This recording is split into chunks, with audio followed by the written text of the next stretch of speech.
আসসালামু আলাইকুম, আমি কাজী তাসাদুক ইসলাম এমএস এক্সেল টিউটোরিয়ালে স্বাগতম। আজকের ভিডিওতে আমরা দেখব কিভাবে আমরা এক্সেল থেকে শুধুমাত্র ফরম্যাটিং কে রিমুভ করতে পারি। চলুন শুরু করা যাক।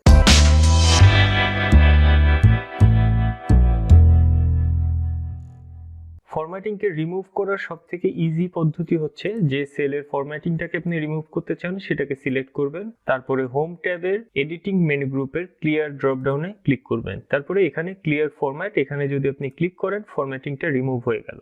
আপনি যদি সম্পূর্ণ কলামের ফরম্যাটিং রিমুভ করতে চান সম্পূর্ণ কলামটাকে সিলেক্ট করুন, ক্লিয়ার, তারপরে ক্লিয়ার ফরম্যাট। নির্দিষ্ট একটা রোর ফরম্যাটিং চেঞ্জ করতে চান রোটা সিলেক্ট করবেন, ক্লিয়ার ফরম্যাট। আরেকটি অপশন হচ্ছে যদি আপনার খুব ফ্রিকোয়েন্টলি ক্লিয়ার ফরম্যাট অপশনটা ব্যবহার করতে হয় সেক্ষেত্রে আপনি একটা কাস্টম বাটন রেডি করতে পারেন। সেটা কোথায় করতে পারেন? কুইক অ্যাক্সেস টুলবারে। এখানে যদি কুইক অ্যাক্সেস টুলবারের এই ড্রপ ডাউনে ক্লিক করেন, মোর কমান্ডসে ক্লিক করেন, এখান থেকে আপনাকে ক্লিয়ার ফরম্যাট সিলেক্ট করতে হবে। সেটা আপনি পাবেন এই ড্রপ ডাউনের অল কমান্ডসে। এরপরে যখন সবগুলো অপশন আসবে তখন আপনি এখান থেকে সার্চ করবেন ক্লিয়ার ফরম্যাট অপশনকে। ঠিক এই অপশনটা যখন আপনি পাবেন এটাতে একটি ক্লিক করবেন, তারপরে অ্যাড এ ক্লিক করবেন, ওকে করবেন। এখন এই অপশনটা এখানেও চলে এসেছে। আপনি যদি কোনো সেলে সিলেকশন রাখেন এবং এখানে ক্লিক করেন আপনার সেই সেলের ফরম্যাটিংটা রিমুভ হয়ে যাবে। আপনি চাইলে কিবোর্ড শর্টকাট দিয়েও ক্লিয়ার ফরম্যাট করতে পারেন। সাপোজ আমি এই পুরো ওয়ার্কশিটের ফরম্যাটিংটা ক্লিয়ার করব, সেক্ষেত্রে আমি সম্পূর্ণ ওয়ার্কশিটটাকে সিলেক্ট করব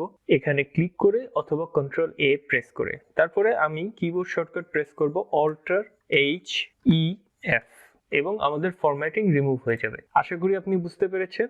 আজকের ভিডিওটি যদি আপনার ভালো লেগে থাকে তাহলে অবশ্যই চ্যানেলটিকে সাবস্ক্রাইব করবেন। আশা করি পরবর্তী ভিডিওতে দেখা হবে ইনশাআল্লাহ। আসসালামু আলাইকুম।